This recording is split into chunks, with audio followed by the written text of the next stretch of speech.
is Chris Alexander, and I'm the director of Fidelio for Seattle Opera, and I'm together here with Asher Fisch, our maestro of this production. Beethoven, all of his career, was a man of pathos. In German, it sounds even a bit better, pathos. It's something about making feelings bigger. And it's definitely in this opera that feelings are made that everybody in an audience want to participate in these feelings. At the beginning of the second act of Fidelio, for example, we see how Beethoven uses dynamics, loud and soft, to make very, very dramatic moments. So like the first bar is a piano note, one note. I'm playing it a little faster than the original. Then we have this. What is this if not drama? Then we have, again, soft. And the chord changes and now we have a crescendo over one bar.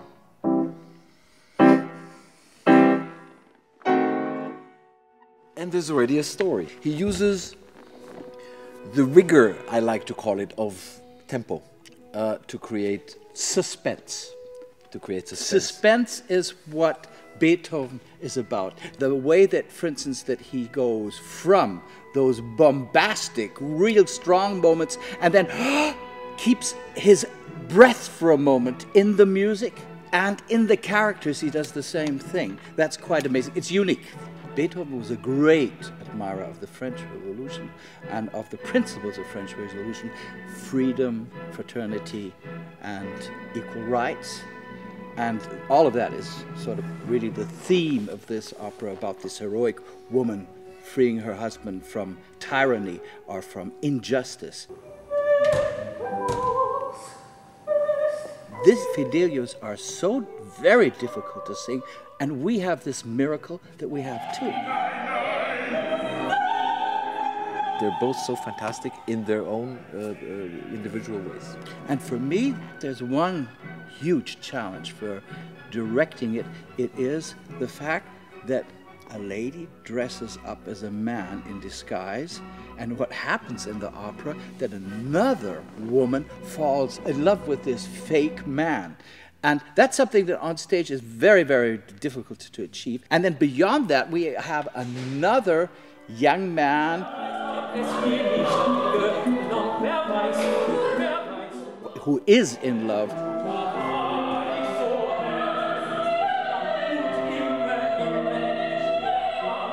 with the Marzellina, with a young girl. It's such a believable couple, so it makes such a terrible conflict in our story that he won't be able to get the girl that he's going for because she has fallen in love with a fake man.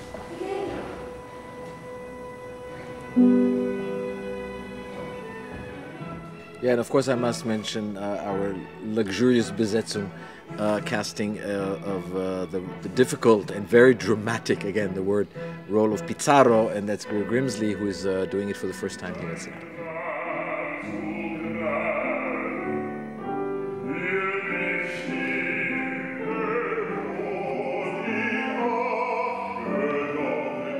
Rocco is the main guard within this prison. To round off the cast, Clifton Forbes in the role of Florestan, and I'm looking forward because the last time I had the pleasure of working with him, it was in our wonderful Tristan here.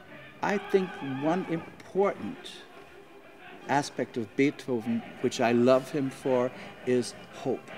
Hope in a future, idealistic hope that there will be a change in society, that man can learn out of his mistakes. And this very end is like an oratorio to the belief. Don't you think that's right, the way to describe it? Yeah, think of his life ending with the finale of the Ninth Symphony. And Freude and hope is a key word there, and also like, so if we can compare his whole life to the story of the opera, it's a similar thing, and he chooses to sign off with something very positive.